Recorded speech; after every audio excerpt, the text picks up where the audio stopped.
Hello, and welcome to Miss Hope's Reading Hour. So glad to be here with you all this evening. So glad to finally be on.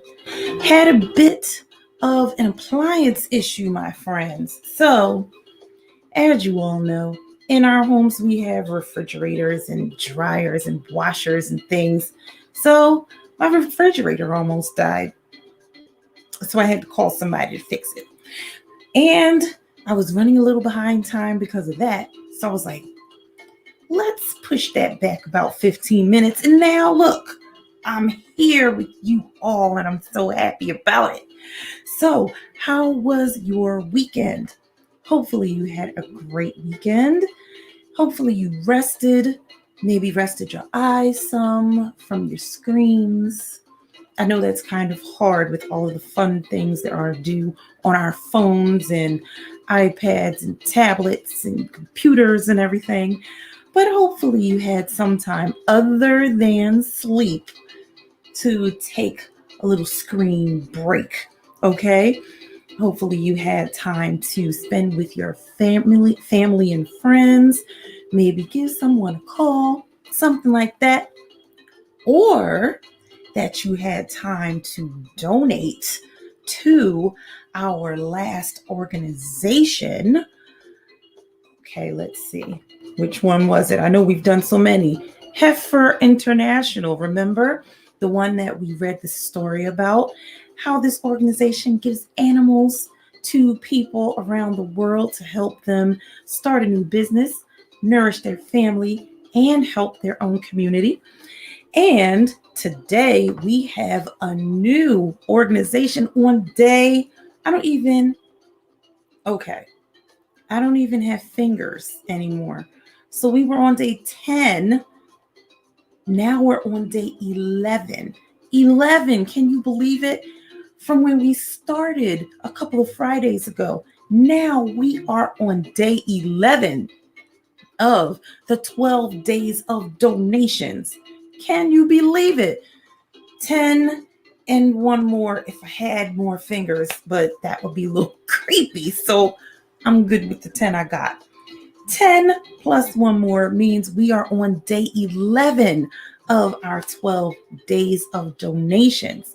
So our new organization is right here, the Greater Philadelphia Coalition Against Hunger.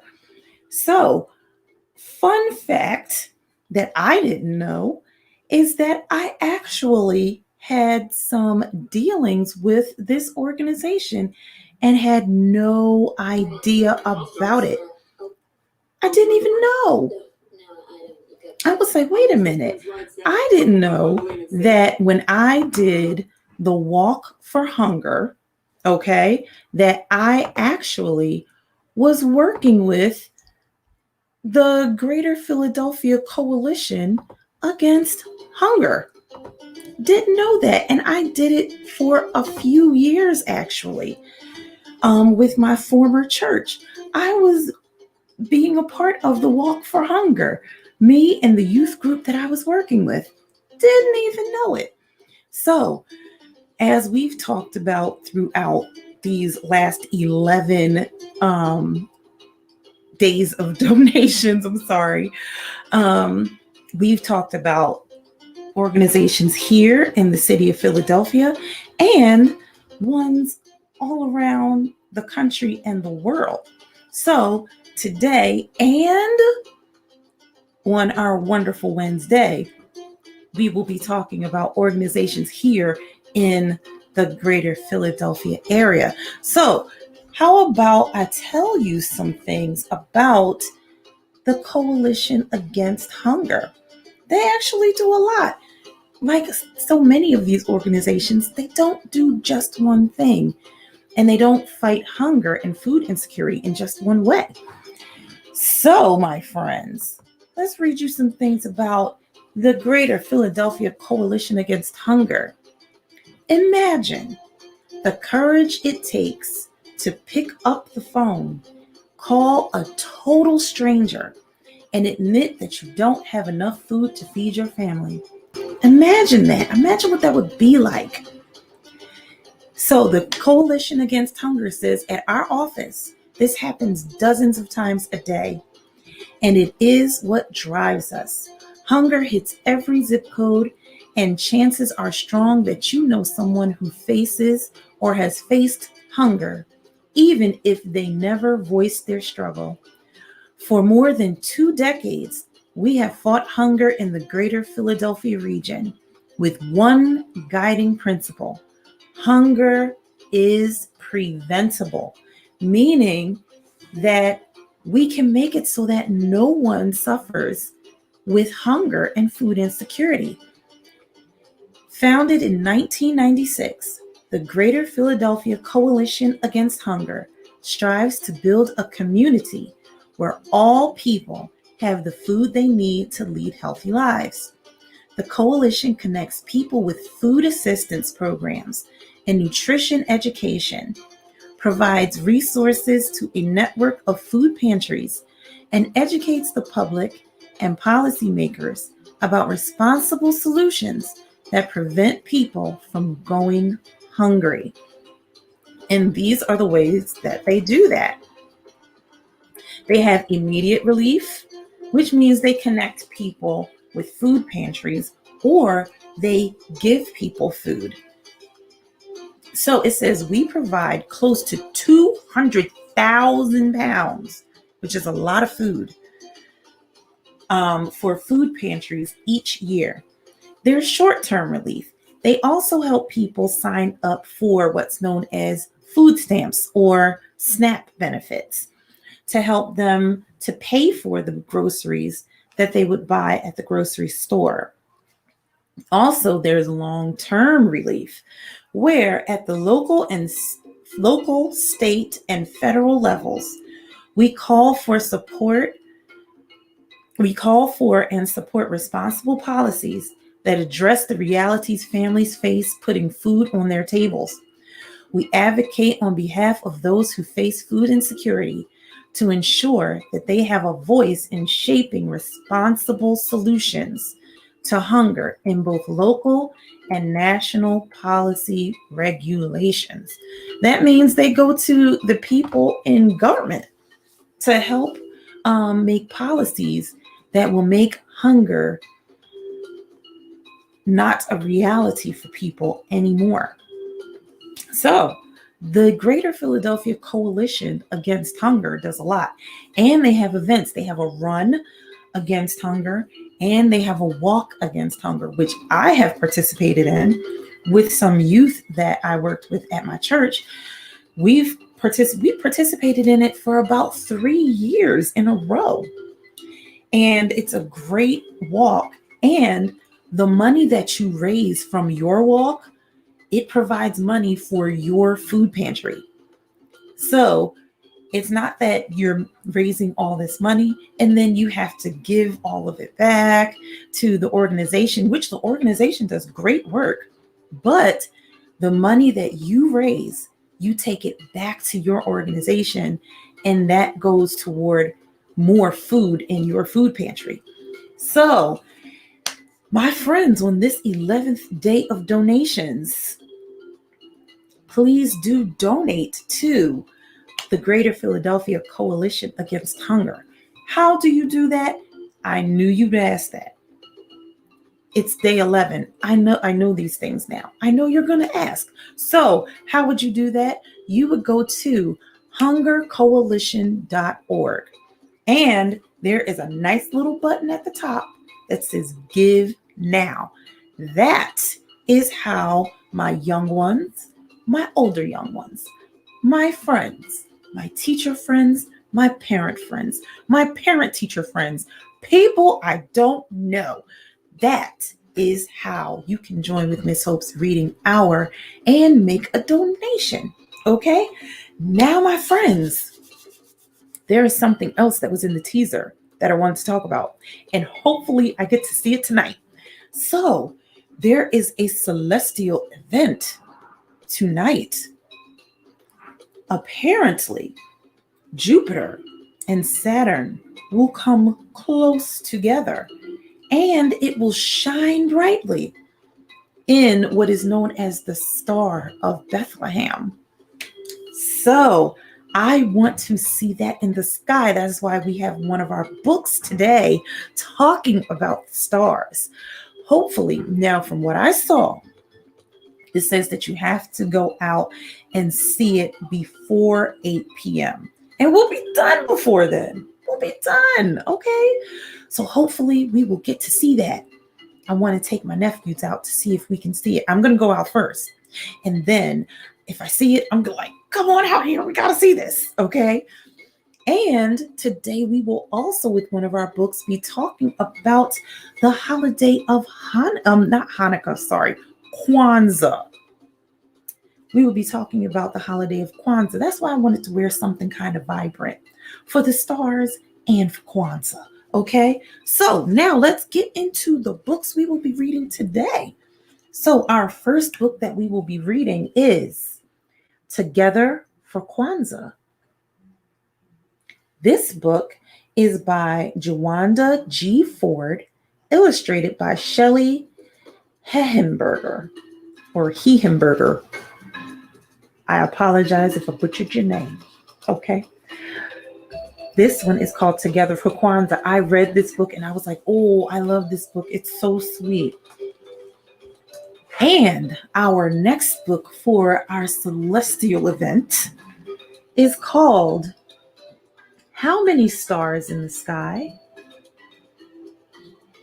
Have you ever wondered? This book is by Lenny Hort, paintings by James E. Ransom. And of course, it's a Reading Rainbow selection. How many stars? And hopefully we will get to finding out more about who is stealing the 12 days of Christmas. Okay? Now, my friends, let's get to the books. And while I am opening this book, let me let you know this wonderful music that you're hearing and these wonderful books we will be reading. Unfortunately, Miss Hope does not own the rights to any of them, but they are here for your listening and reading enjoyment. Now, Together for Kwanzaa. Oh, who publishes this book? Oh, this is a Random House pictureback book. It was the first day of Kwanzaa, and Kayla was sad. Her big brother, Kyrie, could not come home for the holidays because a heavy snowstorm had closed all the roads around his school. Kayla always missed Kyrie while he was away, but this was worse than ever. Now they would have to start Kwanzaa without him. Kwanzaa was Kayla's favorite time of year. She loved celebrating her African heritage and doing special things with her family. But how could she enjoy Kwanzaa this year if Kyrie was not a part of it?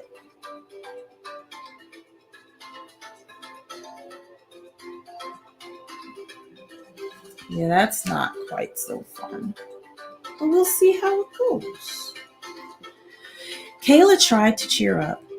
After dressing in colorful African clothing, she began to set the Kwanzaa table.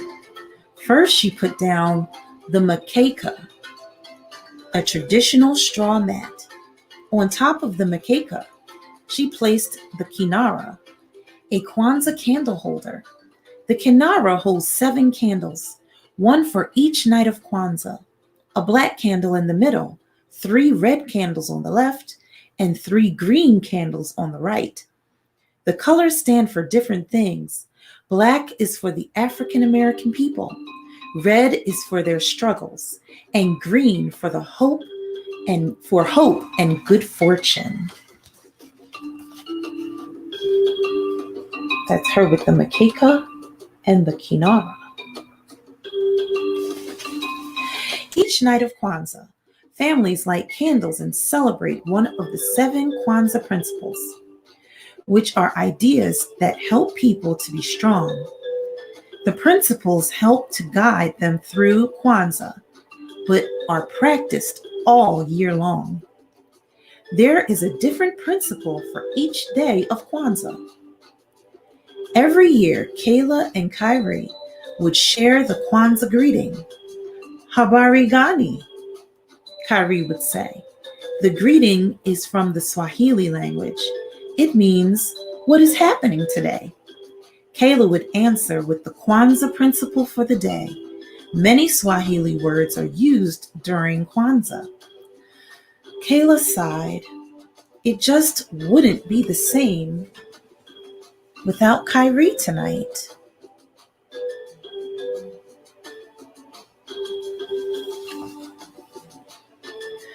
Kayla's parents helped her place fruits and vegetables on the makeka. The fruits and vegetables are called mazal. They represent the harvest and the importance of working together. Here is the corn, said Kayla. Do you remember the Swahili word? Her mother asked. Muhindi, Kayla answered. The muhindi represents the children of the family. She put 2 ears of corn next to each other. She put 2 ears of corn next to the other Kwanzaa symbols, one for her and one for Kyrie.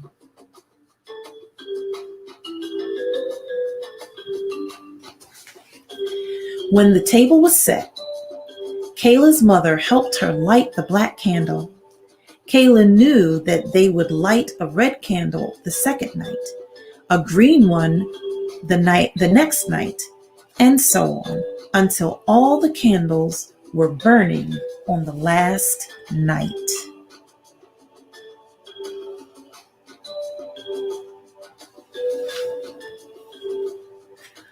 Since Kyrie was not there, Kayla's father greeted her. Habari gani, he said. Kayla answered with the first principle of Kwanzaa. Umoja, she said. Umoja means unity. Kayla's father poured a few drops of water from the kikombe cha umuja. Getting them Swahili words. The kikombe cha umuja, or unity cup, to remember and honor their ancestors. At Kwanzaa, everyone drinks from the unity cup to celebrate family and community unity.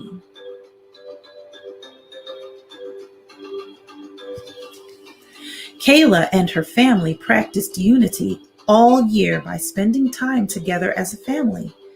Kayla especially loved family movie night. They would rent movies and eat pizza and popcorn all night long. Thinking about movie night made Kayla miss Kyrie even more. Family movie night is pretty fun. Oh, skip the page. The next night, Kayla's father lit the black candle and the first red candle. He said, Kujichagulia, which is the second principle of Kwanzaa. It means self-determination, or deciding what you want to be and do. Kayla decided she wanted to go to college just like Kyrie and study to become a scientist. That is a perfect thing to do. Me and chemistry just didn't seem to get along so well. Me and art liked each other a lot. On the third night, the phone rang just as Kayla was lighting the first green candle. It was Kyrie. Habari gani, Kyrie said. Ujima, Kayla answered. Ujima is the third principle of Kwanzaa. It means working together and being responsible. One way Kayla and her family practiced Ujima during the year was by participating in her school's bake sale. The teachers, parents, and students all worked together to raise money for the community.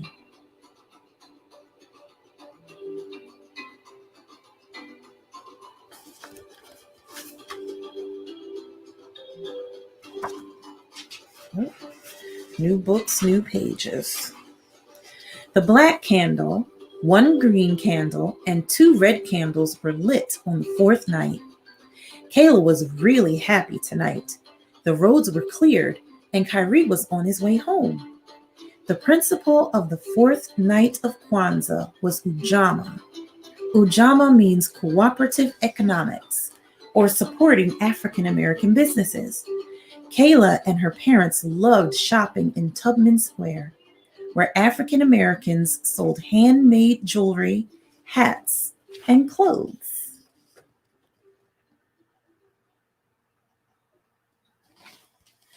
The phone rang, and Kayla ran to answer it.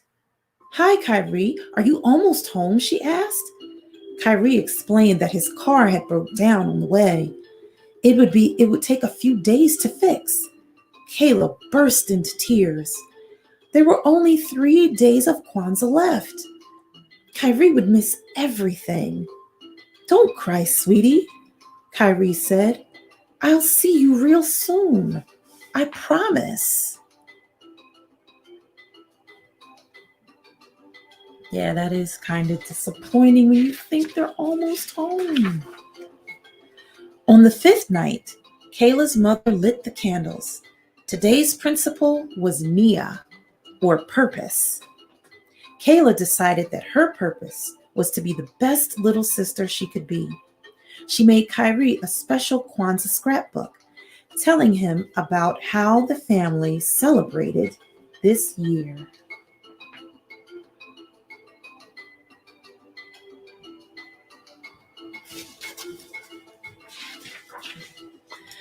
Kuumba, or creativity, is the principle for the sixth day of Kwanzaa. After the last red candle was lit, Kayla and her parents made lots of decorations for the Kuramu that night. The Kuramu is a feast where families celebrate with friends and loved ones. Kayla made a flag using the Kwanzaa colors. It was black, red, and green, just like the candles in the Kinara.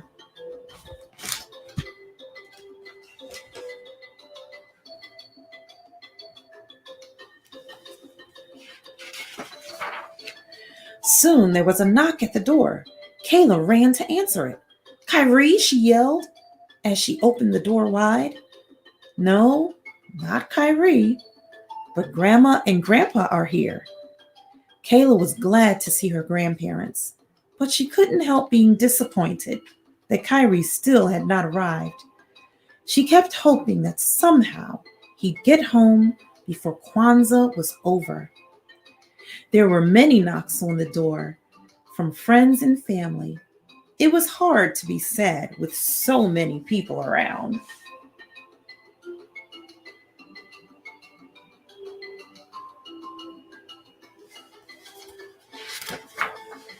Everyone was enjoying the karamu.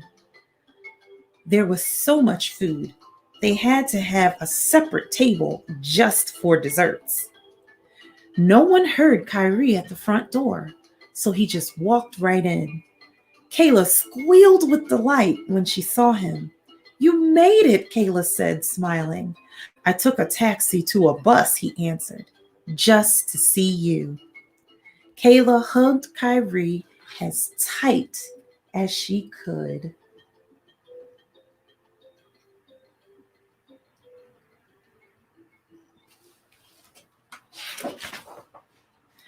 "Imani," Kyrie whispered on the last night of Kwanzaa. Tonight, all the candles glowed brightly. Imani means faith, believing in yourself and others.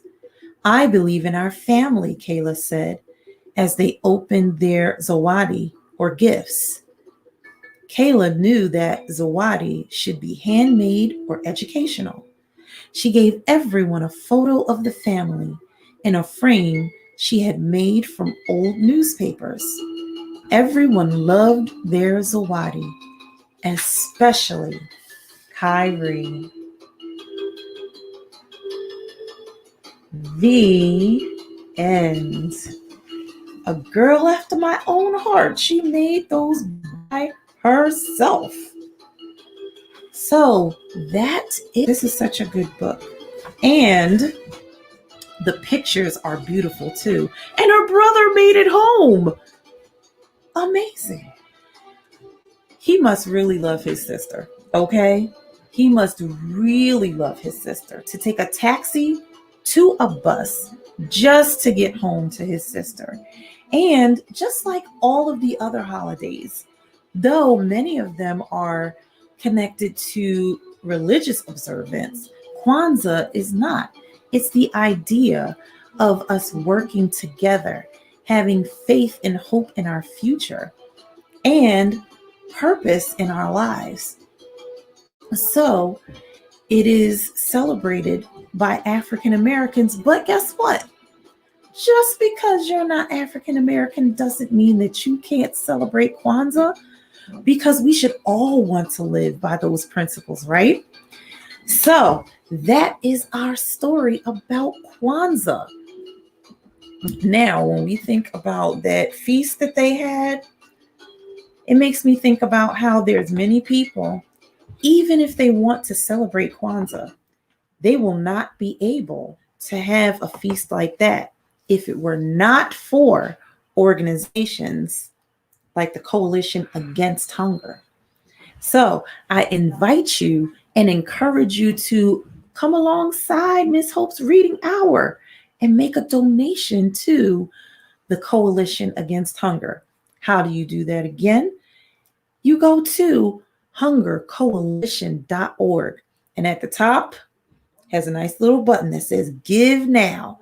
So you click on that button, and whatever you want to donate, of course it has suggestions, but right there at the bottom, there's an empty box.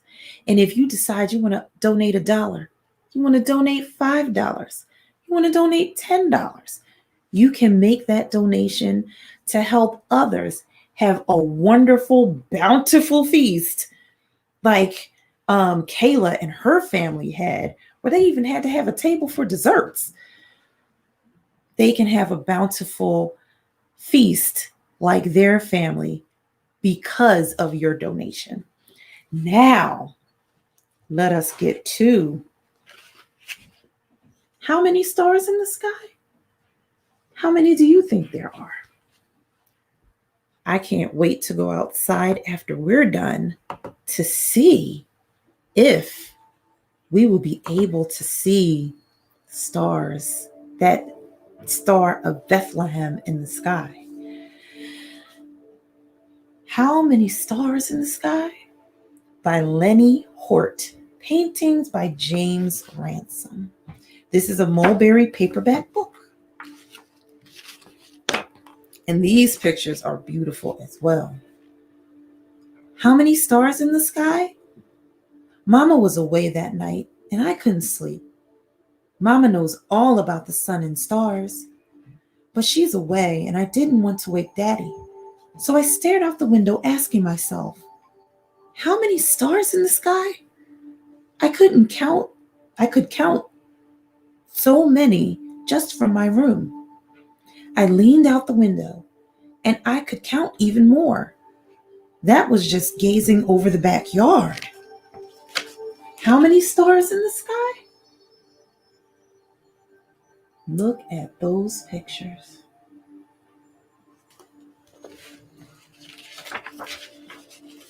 I went outside with a pad and pencil. I started to count. I filled up one whole page of the pad. But there were lots of stars hidden behind the trees. The house blocked out even more. The street lamp was so bright, I couldn't see stars anywhere near it. How many stars in the sky?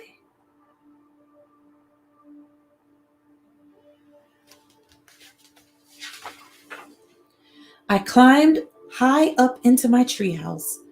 I started at the Big Dipper and counted in a great circle all around the sky. I filled up page after page of the pad. But when I got back to the Dipper, it wasn't where I remembered it. I must have been out so long that the stars had moved. Old ones had set, New ones had risen. How many stars in the sky?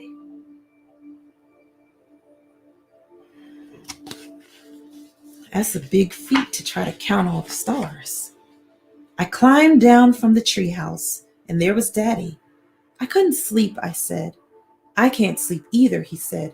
Your mama won't be back till tomorrow. I told him how I wanted to count all the stars in the sky. If your mama was here, Daddy said, I bet she'd know. Maybe you and I can find some place where it'll be easier to count them. I wonder where that place is. To count all the stars in the sky? My dog hopped in the truck. Oops, I think I might have missed a page. No, I didn't. My dog hopped in the truck with us, and we drove into town. The streets were quiet, but lots of street lights were burning. We could see the bright city skyline in the distance.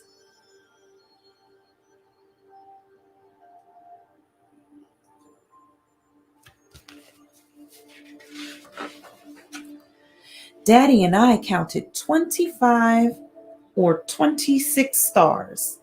He said he thought one of them was the planet Jupiter. We're going to be seeing that tonight. This isn't a good place to see stars, I said. It's not a bad place to count them, though, he said. But it's still too hard. Let's go where it'll be really easy. Let's see where that is. We drove into the city. The big clock by the tunnel said 2:45, but neither one of us felt like sleeping.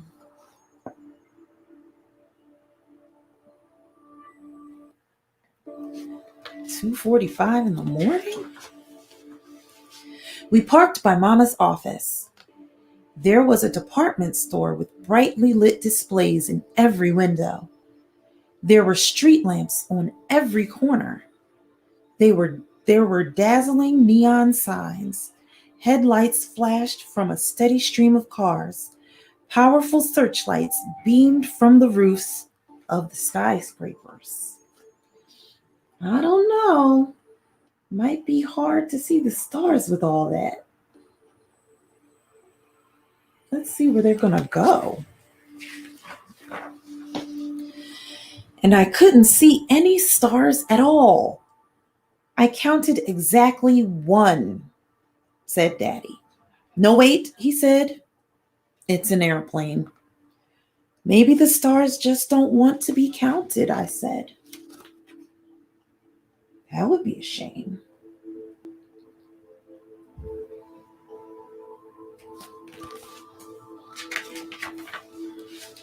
We drove back through the tunnel.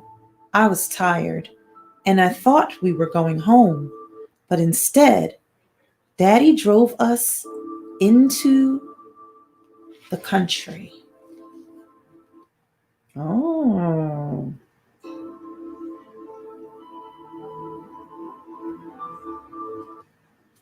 That may be where you can see them. There weren't any cars. There weren't any streetlights. There weren't any houses. Even the moon had set. And I knew we could never count all of the stars.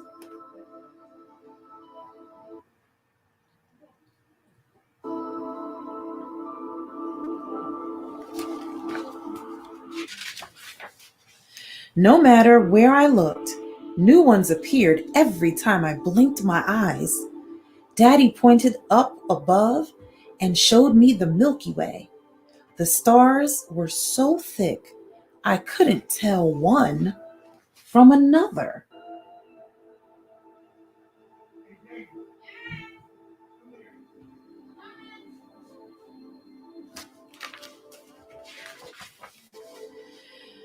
We were much too tired to drive anymore, so we slept underneath the stars that night. Oh, that is so awesome.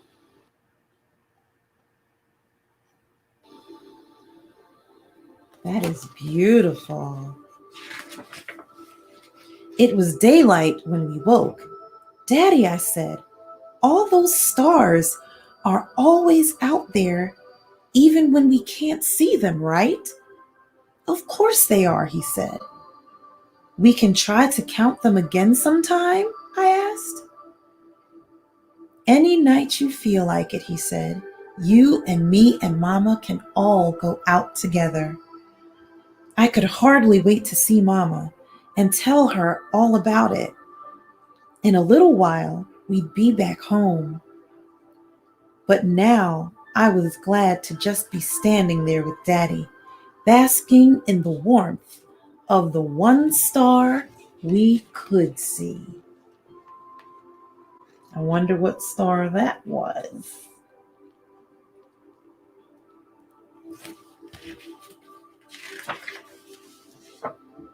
And that was the sun. The end. Oh, that was such a good story. Fun fact about Miss Hope, I love the stars. I love looking up in the sky and seeing the stars and the moon.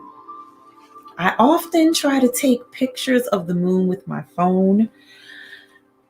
When I'm looking at it, it looks really sharp and clear, but once I take the picture, it's a little fuzzy because, of course, the moon is far, far, far away from us. But I love taking pictures of things in the sky. I love clouds, I love rainbows, I love stars, and I love the moon. So hopefully tonight, when we go outside to see Saturn and Jupiter come together and shining brightly as the Star of Bethlehem, I'll be able to get a picture of it. I'm excited. I really hope I can get a picture. And I hope I can see it so that me and my nephews can go outside and see it together. It's a pretty amazing thing, right? So I love that. I love that book. And the pictures, I tell you all the time, trust me, the pictures are beautiful, and they are. It was beautiful to see the dad and his son and the dog have such a good time together too. Even though their mom was at work, Dad came out and said, you know what, let me go take you to see the stars. So my friends, before we get into who is stealing the 12 days of Christmas, I encourage you again to donate to organization number 11, which is the Greater Philadelphia Coalition Against Hunger. They help so many people and so many other organizations that also help people dealing with hunger and food insecurity. How do you do that? You go to hungercoalition.org. Go to that button at the top that says Give Now and donate whatever you want to donate. Okay? My young ones, you can donate with your parents, your grandparents, your aunties, your uncles, your brothers or your sisters. How you can work together to help the community. Kwanzaa principle, okay? To help the community. You both get together and you give to the Coalition Against Hunger. I'm just saying.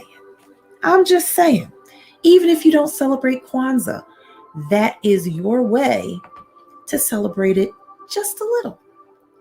Now, my friends, we got to get to it. Who is stealing the 12 days of Christmas? So, what happened in our last chapter? We were in chapter 15, almost finished that chapter. Now, Alex told Yasmin everything that had happened, okay? And Mr. Stone allowed them to come into his yard Because at first they were arguing about it because Mr. Stone seemed like such a curmudgeon type of guy. And they were like, I don't know. Alex said, I want to go investigate, but we got to ask him first because we can't just be in his yard. And they were arguing so much, he came to the door. And he was like, listen, what is all this commotion? An old man just wants to relax.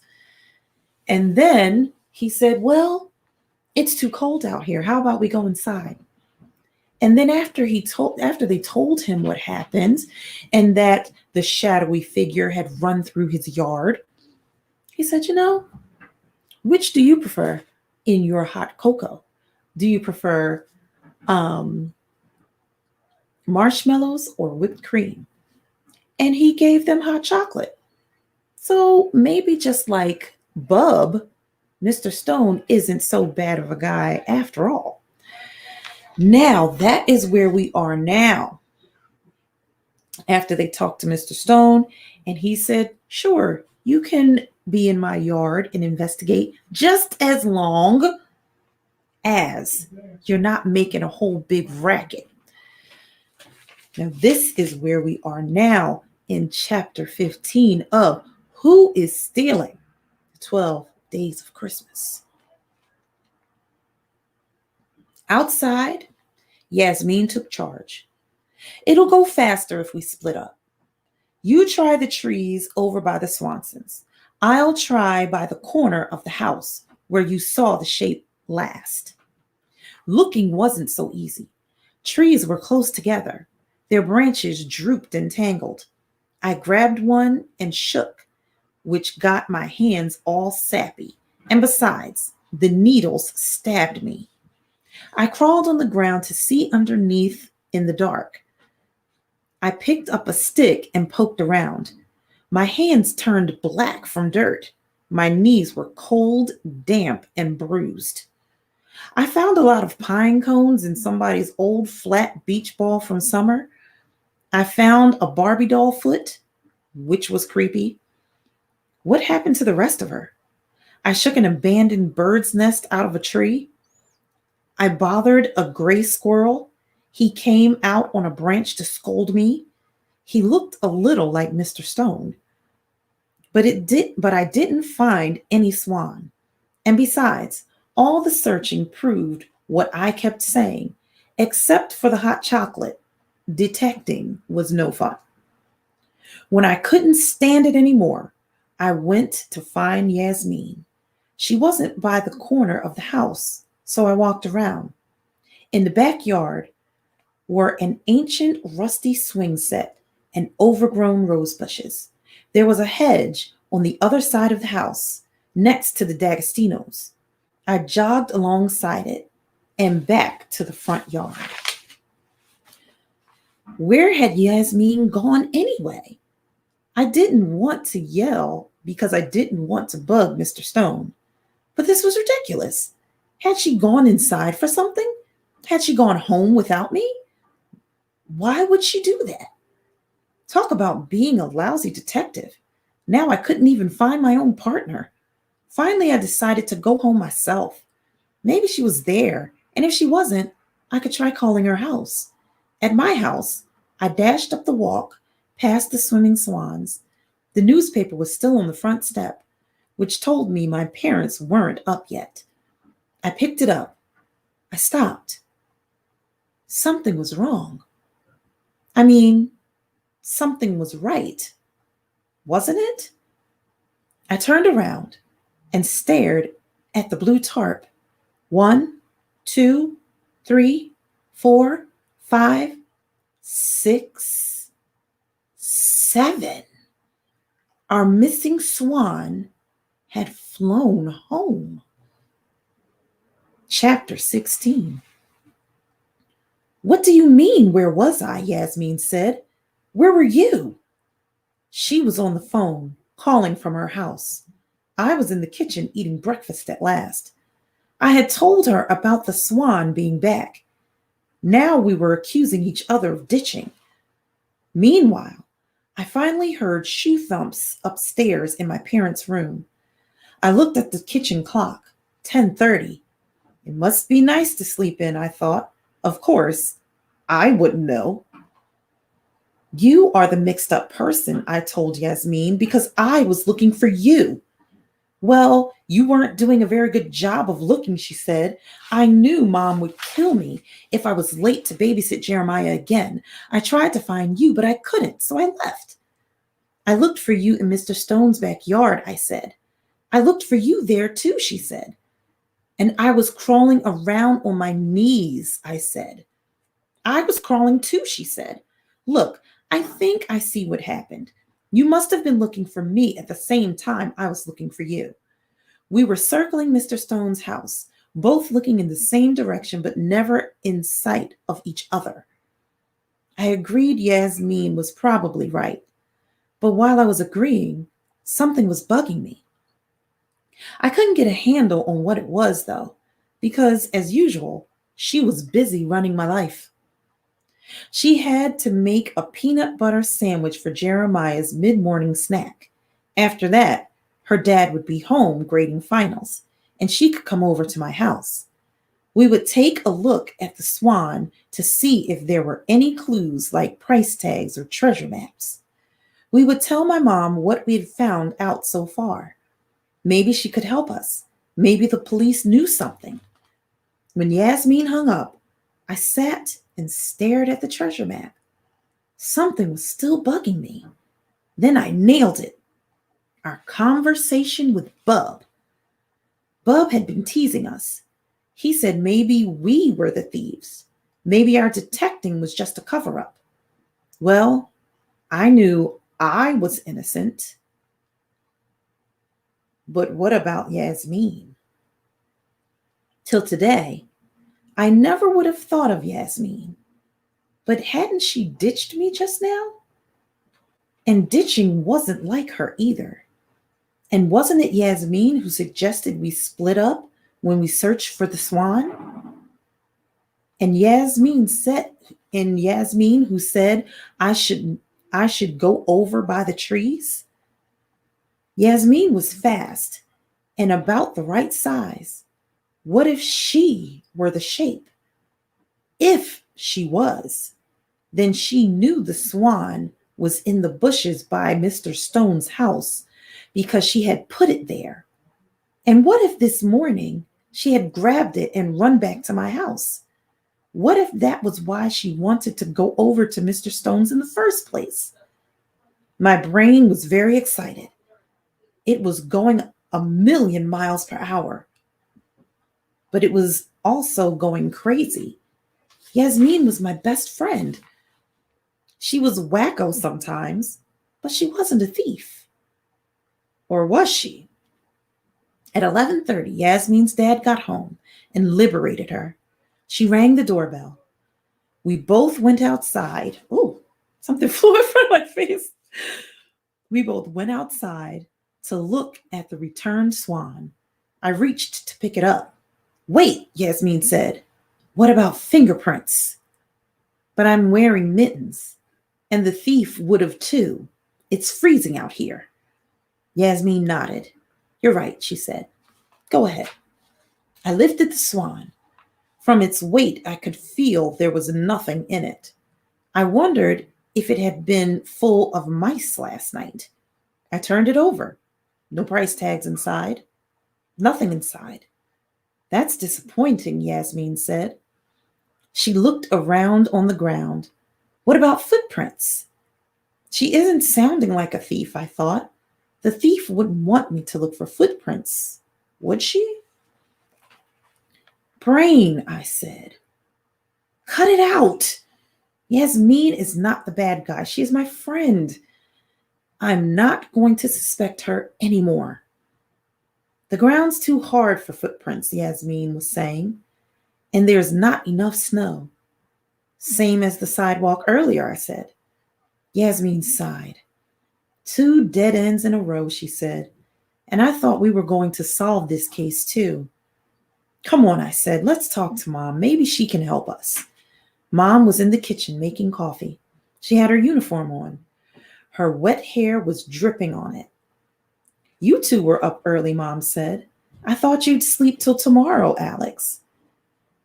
And we've already been out detecting, Yasmin announced. Detecting, Mom said. Well, that's good news. Maybe I can retire to Hawaii at last, she yawned. So tell me, what is it you've detected? Mom sat down at the table with her coffee. She leaned her head on her hand. Yasmin filled her in. The avian alerts, the map, what the map seemed to mean, the swan's disappearance and return. As Yasmin talked, I got worried. What if she said something about the price tag? If Mom saw a connection between the mega menagerie case and the missing birds, she'd take our case over herself. That wouldn't be fair. We'd done so much work. I was surprised I felt that way, but I did. Mom pulled the map toward her and studied it. This is really peculiar, she said, but it reinforces my opinion. It's kids. Who else would have come up with a dopey idea like a treasure map? Kids are not dopey, I said. Sorry, honey, she said. I didn't mean that the way it sounded. I thought she meant it precisely how it sounded, but it wasn't worth it to argue. I had to distract Yasmin from telling about the price tag. So I said, what did you find out about your case yesterday, Mom? Were you at the library so late? The library first. Then I went and talked to some folks at the local antique society. They'll talk your ear off, those people. Anyway, you won't believe it. Mom looked up at us. Remember, I couldn't figure out a motive for the mega menagerie burglary? Who would want all those mice? But yesterday I heard from a detective over the mountain. There was a similar burglary there, and he shared something he turned up. Something though sometimes those mice are valuable. I rolled my eyes. Mom, what's Mom? She asked. You could have talked to any kid on the planet and found that out. Super macho military mice are collectible, especially the retired ones, the ones they don't make anymore. What does collectible mean? Yasmin added. It was nice to explain something to Yasmin for once. It means they get more valuable as they get older. Matt Kaiser even keeps his in plastic bags. He says he wants to corner the market or something like that. It means he'll own so many retired mice. He'll be able to sell them for as much as he wants. I had no idea Matt was such a businessman, Mom said. Maybe you should talk to him, I said. Why? Mom asked. Maybe he had something to do with the robbery, I said. My sweet little Matt Kaiser? Mom shook her head. I told you already. It wasn't kids. Hey, wait. Ulysses S. Mouse is retired, right? Yasmin asked. So there's a big coincidence too. Yesterday, Alex and I kicked her. What else could I do? Not hard though. Ow! Why'd you? Yasmin started to ask, but my laser look interrupted her. So what did you need the library for, Mom? I tried to act cool, like someone who has been kicking his best friend for years. Mom looked at Yasmin. Then she looked at me. Why did you kick Yasmin, Alex? What am I missing? He didn't kick me, Mrs. Parakeet. I banged my shin on the chair. Sometimes I'm such a klutz. Mom's face was suspicious, but she went ahead and answered. I needed the reference librarian to help me find current prices on antiques. Antiques, I said? But mice aren't old. There's old, and then there's old, said Mom. A lot of antique stores deal in used stuff. Fast food, toys, lunch boxes, baseball cards, even mice. So did you find out what mice are worth? I asked. A lot, Mom shook her head. Really? I think people are crazy. Some of those retired mice have sold for $1,000, but they have to be in perfect condition, absolutely clean. The price tag still attached. My friends, we will end right there. So,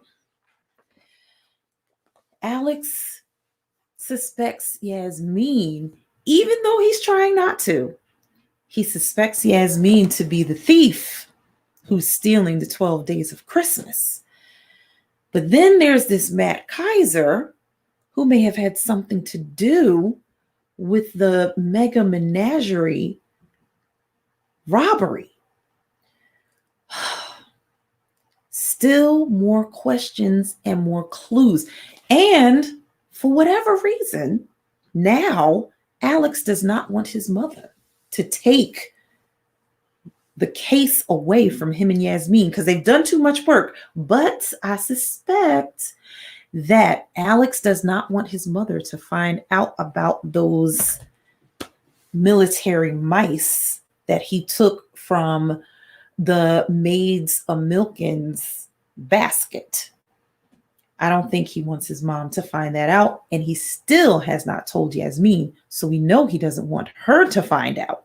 So, is Yasmin the actual person who has been stealing the 12 days of Christmas and returning it back? Does she secretly like the military mice? Because she makes it seem like it's ridiculous to love these mice so much, but secretly, she may love them a lot. Maybe she knows the person who has been stealing the 12 days of Christmas, or she knows the person who has something to do with the robbery, and she's the one stealing the 12 days of Christmas, and they're both working together. That's just a conspiracy theory. But we have more questions and more clues because now the swan is back at Alex Parakeet's house. How did it get there? What clues are they going to find that have something to do with that swan? We'll get back to it on our fabulous, not our fabulous Friday, our wonderful Wednesday. We'll get back to it then. Well, my friends, we are at the end of another Miss Hope's reading hour. Please, please, oh, please make sure that you go to hungercoalition.org to donate to the Greater Philadelphia Coalition Against Hunger. As I said before, all of these organizations, especially during this time where many things and jobs are closed down, it's kind of hard to get those donations, and they need them to help people just like you. Remember, hunger is in every zip code, and you never know which one of your neighbors, no matter what their house looks like, might be dealing with hunger and food insecurity. So please make sure you go to hungercoalition.org and donate, just like Miss Hope's reading hour will be donating. Well, my friends, we are at the end until our wonderful Wednesday. Thank you so much for being here with me, and I will see you next time on Miss Hope's reading hour. Until then, my friends, see you next time.